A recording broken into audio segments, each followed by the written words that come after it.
We are excited to have holistic Ayurvedic coach Jessica Gilbert DeVere, who will share valuable insights on how our digestions affects our overall wellness. Yes, Dr. G. Today's topic, We Are What We Digest, will highlight some crucial truths about how our eating habits affect our overall wellness. Exploring this through an Ayurvedic lens will provide us with a clearer understanding. So let's delve into this fascinating subject. Thank you. Thank you, Gigi and Carl, for the warm welcome. It's so great to be back with the Forever 29 family. And I am so excited to dive into this topic because this conversation feels especially timely, given recent high profile events in the healthcare world that have sparked critical conversations about capitalism and profit driven healthcare systems. And, I worry that after such an event as this, we just want to point fingers and place blame, and really we end up deflecting. And of course, these discussions are certainly critical and important. We need to get to the root cause. And that's what Ayurveda is all about.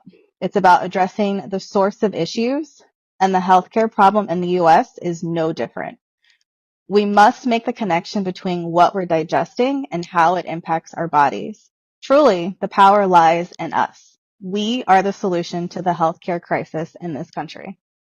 Jess, you bring up such an important point about addressing the root cause of health issues, and it's so refreshing to hear that perspective. It seems like Ayurveda has a very different approach than what we see in Western medicine. Can you give us a broad overview of Ayurveda and explain how its principles differ from the more conventional methods? Great question.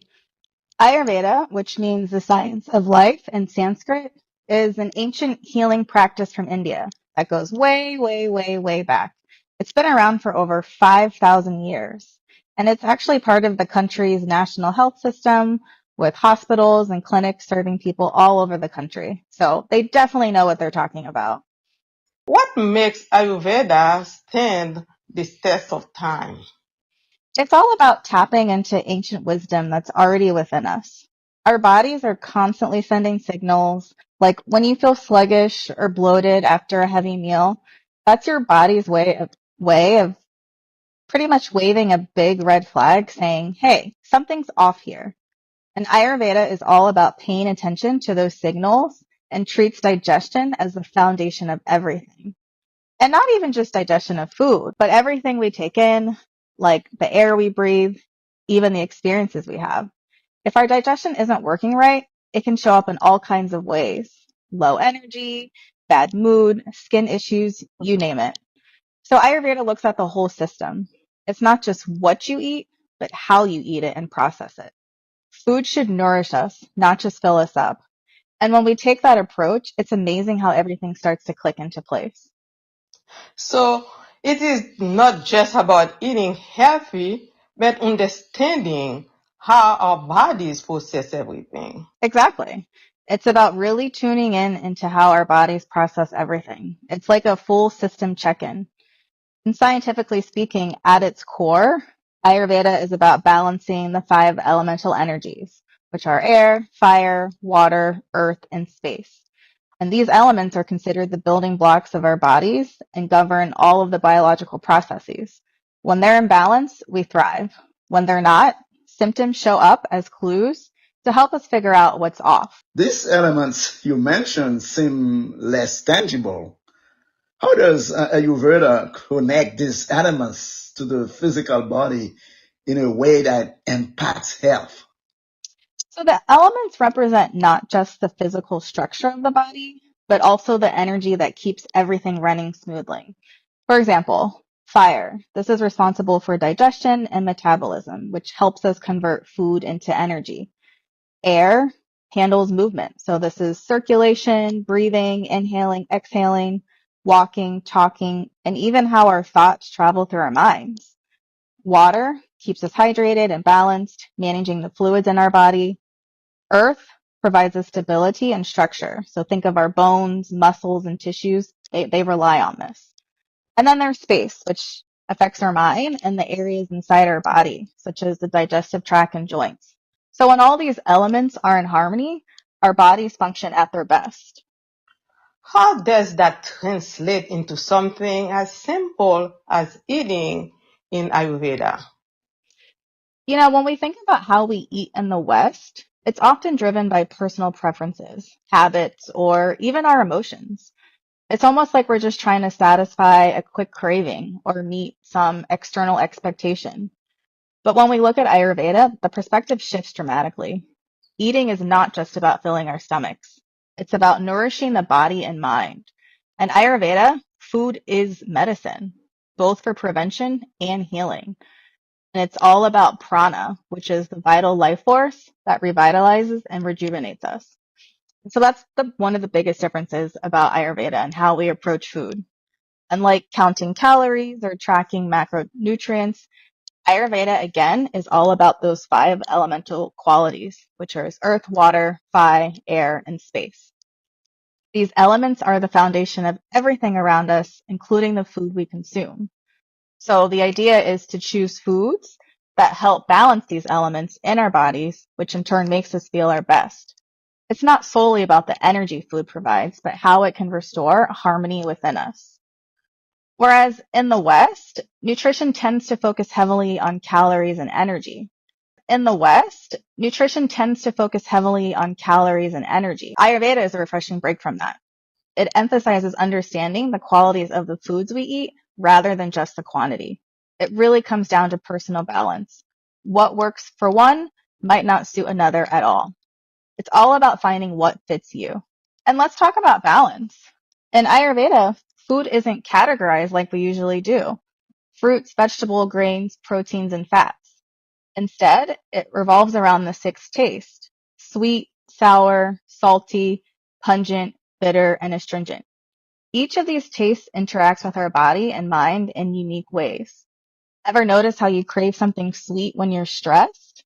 That's your body, that's your body trying to calm itself.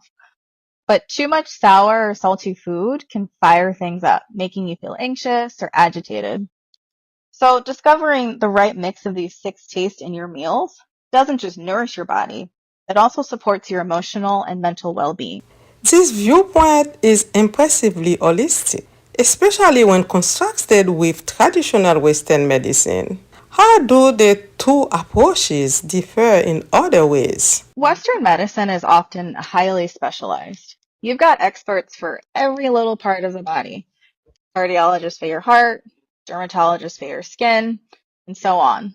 Healthcare is so specialized, we even have separate insurance for our teeth and eyes. While it's great for diving deep into specific conditions, it can also mean the big picture gets lost and can also lead to a fragmented view of health. If you're seeing multiple specialists, they might treat each symptom separately, but the root cause might not be addressed. Plus, Western medicine tends to lean on generalized treatments. Medications, for example, are prescribed to work for most people with a certain condition, but not necessarily for you as an individual. This approach works for many, but it doesn't always account for the unique differences in each person's health, lifestyle, and body. So Ayurveda offers a truly holistic approach to health and wellness, focusing on the entire individual rather than just isolated symptoms. Ayurveda would first assess your unique physical and mental constitution. This could involve looking at your diet, lifestyle, and even your emotional health to understand why you're experiencing headaches in the first place. In Ayurveda, treatment for similar symptoms like digestive issues is personalized based on an individual's elemental makeup and lifestyle. While a Western practitioner may suggest antacids, Ayurveda might recommend different approaches such as increasing warm, cooked foods or focusing on hydrating foods and some gentle yoga. This holistic method includes herbal remedies and lifestyle changes addressing both symptoms and root causes to promote overall physical, mental, and emotional harmony. Ayurveda aims to create unique treatment plans for long-term well-being rather than applying a one-size-fits-all solution. Could you elaborate on how imbalances can lead to disease? Absolutely. In Ayurveda, digestion is considered the key to health because all diseases start in the gut. When our digestive system is compromised, it doesn't just affect our gut. It can lead to systemic problems that impact other organs and systems throughout the body. So let's break this down with an example. Imagine someone who regularly eats processed, heavy, or cold foods. Over time, this leads to sluggish digestion. When digestion slows down, the body struggles to break down food properly.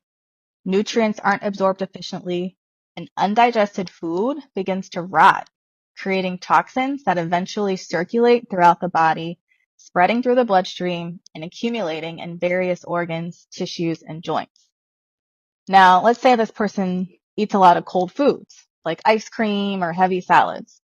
While these foods might seem refreshing, they extinguish the digestive fire, which is needed to process food effectively.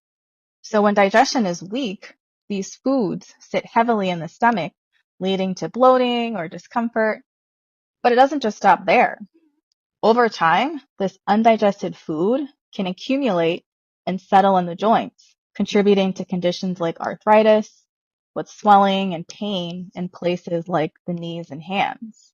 If digestion remains sluggish, the body also struggles to metabolize sugar properly, which can lead to insulin resistance, which is a precursor to diabetes.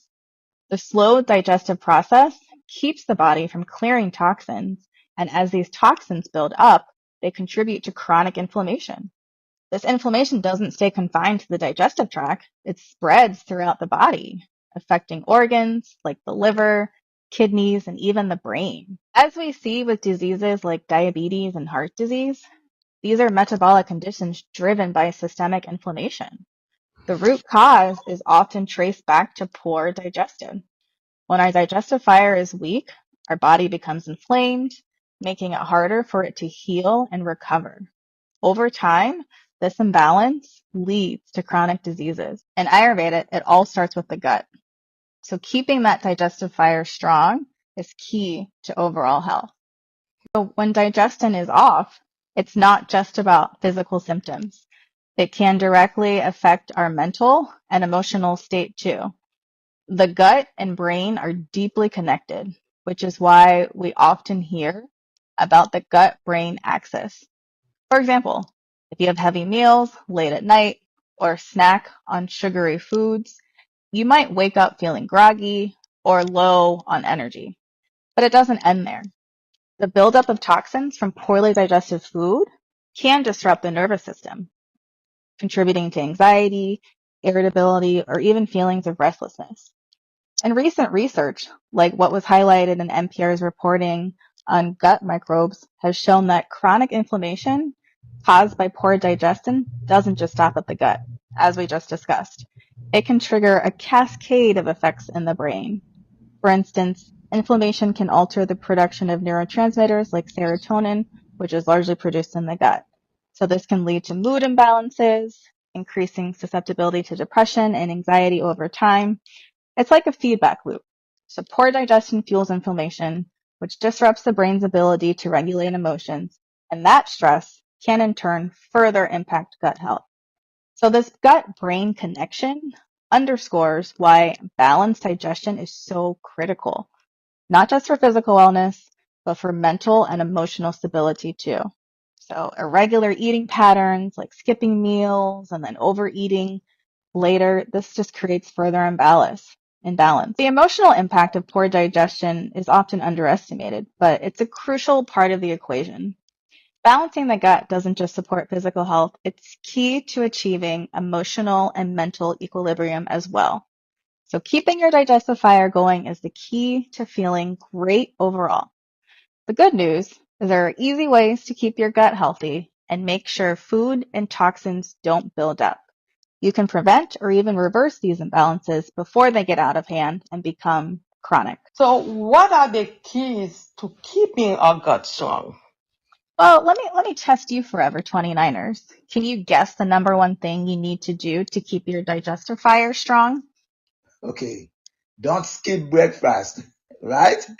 Starting the day with a meal is key, isn't it? That's a good Oh, one. it's about not overeating. Isn't it better to eat smaller portions? I love both of your guesses, but the true secret is when you eat. Eating regularly at the same time every day is key in maintaining a strong digestive fire. So in Ayurveda, we recommend eating your meals at regular intervals, ideally every 3 to 4 hours.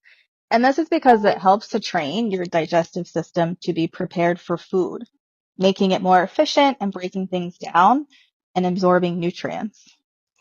Ah, so it's about sensing with your body's natural rhythms. Exactly. When you eat at regular times, you're signaling to your body that it's time to digest, which helps keep everything running smoothly. It keeps your digestive system in a steady, optimal state. And skipping meals or eating at irregular times can cause your digestive fire to weaken, making it harder for your body to process food properly. So it is not just what you eat, but when you eat, if I understand correctly. Yes, you understood that correctly. Timing is just as important as the food itself. That's why Ayurveda emphasizes consistency. When your Mm. meals happen at the same time each day, it supports your body's natural rhythms and helps keep everything running smoothly. Now, for this next part, I know you both already know this, but for our fellow Forever 29ers, we really, really should follow nature's rhythm, which is suggesting that we eat our largest meal from 12 p.m. to 2 p.m. So when the sun is the strongest in the sky, that's when our digestive fire is at its peak. Because as the day goes on, the digestive fire naturally winds down. So making dinner a lighter meal is ideal and no later than 7 p.m. for your last meal so that you give yourself plenty of time before you go to bed. So we've got our timing down. And just like we talked about in the last episode of Forever 29, what you put in your body is just as important. So in Ayurveda, the key is fresh, whole foods. Why? Because fresh foods pack the most nutrients, which means they nourish your body the way it's meant to be nourished. So aim for things like fruits, veggies, and whole grains, basically the least processed stuff you can find. I know it's tough to avoid refined foods entirely, but go for the options that are as close to their natural state as possible. Think whole grain rice instead of white rice, or high quality whole grain bread instead of white bread. These foods are easier for your body to digest and give you way better nutrition. Ayurveda also pushes for warm, freshly cooked meals. And I know this next part's going to sound shocking, but we really should steer clear of cold and frozen foods. And yes, that means leftovers, frozen meals, and even raw stuff. It's a bit controversial. I get it, but hear me out. In Ayurveda, cold foods lose their prana, which once again, prana is the life force that gives us vitality, which is what keeps us nourished. So when food gets frozen, it turns into these empty little particles. And so it's really not the most nourishing for us. So leftovers are better than frozen options. They aren't ideal, but when in doubt, fresh is best. Wow, so fresh is best. I think that is new for some of our listeners. But what about busy days when we don't have time to cook? That's a great question, Gigi. And it's a shift for sure. And I get it. Our society is all about convenience. We're constantly on the go, and cooking can often feel like such a chore, especially in a culture that prioritizes productivity over well being. So that convenience often leads us to grab quick, processed foods that don't give us the nutrients we need. And sure, while frozen meals and leftovers can be a lifesaver when you're short on time, Ayurveda encourages us to prioritize fresh, home cooked meals as much as possible. Meals in Ayurveda are seen as sacred experiences, from chopping and prepping to savoring each bite. In the past, meals were all about community, taking time to prepare and enjoy food together. But Yeah. now we've shifted toward fast food and quick fixes, which leaves us improperly nourished. And let's not sugarcoat it. Our society isn't exactly set up to keep us well. In fact, it thrives on us being unwell.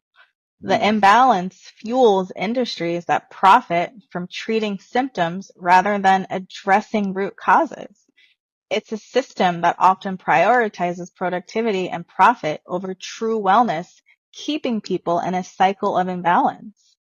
And we, as a society, need to wake up to how our capitalist society thrives on these imbalances. Disease fuels unwellness, and unwellness feeds an entire industry. Healthcare is expensive, not just because of innovation or complexity, but because there's profit in treating illness. A society that keeps people sick is profitable, and that's why the system often focuses on managing symptoms instead of addressing root causes. And this is really why I'm here today. And both Ayurveda and my mission, it's about reminding people that we already have the tools within us to achieve true health and balance. It's not about relying solely on external solutions, but reconnecting with our own bodies and their innate wisdom. That said, making this shift isn't always easy. It takes education and awareness to change how we think about health.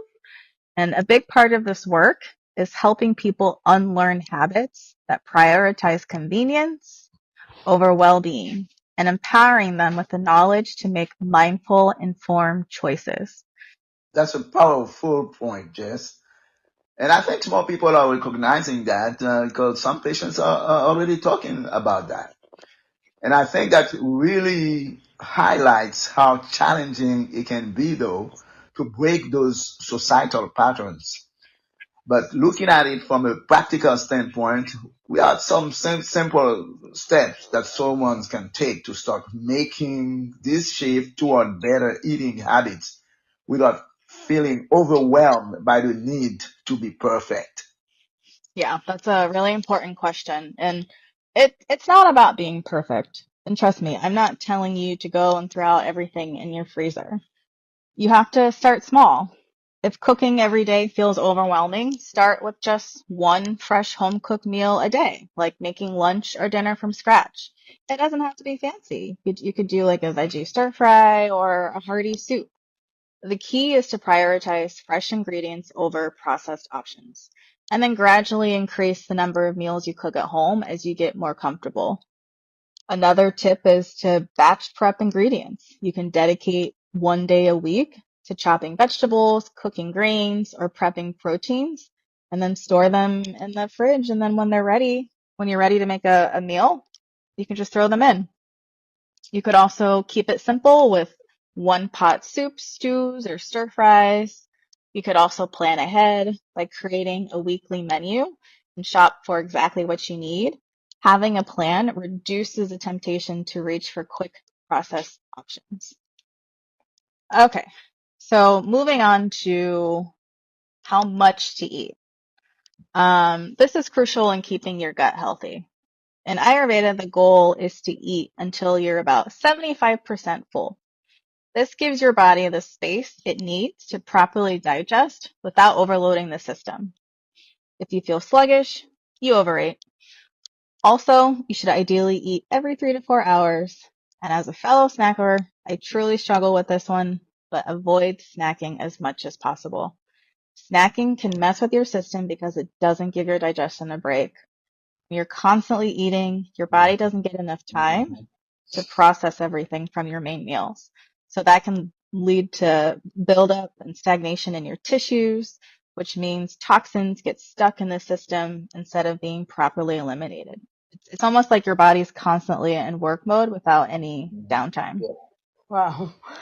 This reminds me of Akigai, the Oh, yeah. Japanese concept of discovering purpose. And balance its life, right? Yeah, that in Okinawa, the practice was what is known as the 80% rule, which involves stopping when you are not completely full. This practice is a significant factor in their reputation for longevity. It is like Ayurveda and Akigai are speaking the same language here. Yep. Yeah, exactly. There are definitely some strong similarities there. And like I mentioned before, eating is really considered to be a sacred ritual that deserves our full intention. We need to be intentional with our food choices. And I have to admit, I'm guilty of this. I often end up eating lunch at my desk while working, or if I'm binge watching something on TV. It's easy to get distracted, but we should really try to avoid that as much as we can. Put away screens and just focus on the meal in front of us. So, it gives us a moment to slow down and truly be present while we're eating.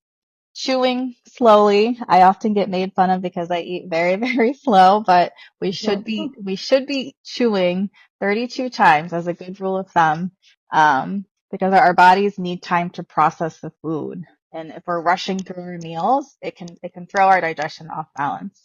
So also eating on the go or while standing, this can lead to issues down the line too. I know a lot of Americans like to eat while they're walking or eat in their car. That's a big no-no as well. Also, check in with your mood. You don't want to eat when you're angry or sad. So the more mindful we are during mealtime, the better our digestion will be. And what about food combinations? Improper food combinations can make digestion harder than you think, and some common combinations might surprise you. For example, mixing fruit with milk or mixing fruits and veggies into your milk-based smoothies can create digestive challenge. And Gigi, I know you love your morning smoothies, but it's important to be mindful of how certain foods interact in your stomach. Dairy and fruit don't get along. They need different enzymes to digest, which can confuse your digestive system. And that confusion could result in bloating or gas while your body struggles to break them down simultaneously. And the same goes for mixing fruit with vegetables in smoothies. Some fruits digest faster than vegetables, causing a delay, and this can also disrupt your digestion. Also, animal or grain milk, like oat milk, almond, or soy milk, can exacerbate the digestion issues because they are naturally cold. So remember, in Ayurveda, food that's too cold can slow down the digestive fire, making it harder for your body to properly process nutrients. This is why it's often recommended to warm up your milk or avoid combining cold milk with foods that require more heat to digest, such as fruit. So keep food combinations simple so your body can process each one more easily. This way, you'll feel better and have less discomfort overall. That is really eye-opening. I had no idea that those combinations could be an issue. What are the habits or food should we be mindful of? Sure. And some of these might seem obvious, but refined foods, processed foods, of course, should be avoided as much as possible. I don't think we need to go deep into that, but honestly, a lot of what's on grocery store shelves lack nutritional value. Fresh fruits and veggies, along with fresh deli items, are your best bets for healthier food. And go for whole grains, brown rice or good quality bread made with whole grains whenever you can. Microwaving food. This is a big one. When you microwave food, it changes the food's molecular structure and zaps away its vitality, making it less nutrient. So it's much better to use traditional methods like steaming or stovetop cooking to preserve the nutrients and life energy in your food. But don't worry, slow cookers, pressure cookers, and rice cookers are all fine to use. Fried foods, I think we know this, but these are also harder to digest. When oil is heated too high of a temperature, it changes its structure and makes the food heavier and harder to break down, so it really taxes the digestive system. In Ayurveda, spices are our best friends. Not like in the West, these are often downplayed as they're not seen as essential to health like they are in Ayurveda. But in Ayurveda, spices are our allies and are considered everyday medicine. They're not just for flavor, they help improve digestion, keep your body balanced, and support overall health. For example, turmeric can reduce inflammation, ginger helps with digestion, and cumin can ease bloating. And I mentioned this briefly, but really try to stay away from ice cold beverages. So think iced coffee, iced tea, fizzy drinks, all that good stuff. Those frosty drinks are really not doing us any favors. Yeah, I can see why our digestive fire needs to stay warm and active. And when you chug up ice cold drinks, it's almost as if you are dousing that fire by throwing a bucket of cold water on it. Mm-hmm. So this slows down your digestion. Yep. Exactly. And then your body has to warm up that cold liquid, so it's using energy that could have gone towards breaking down your food. So it's adding an extra step to an already busy process. You know what? The restaurant should stop serving water with ice.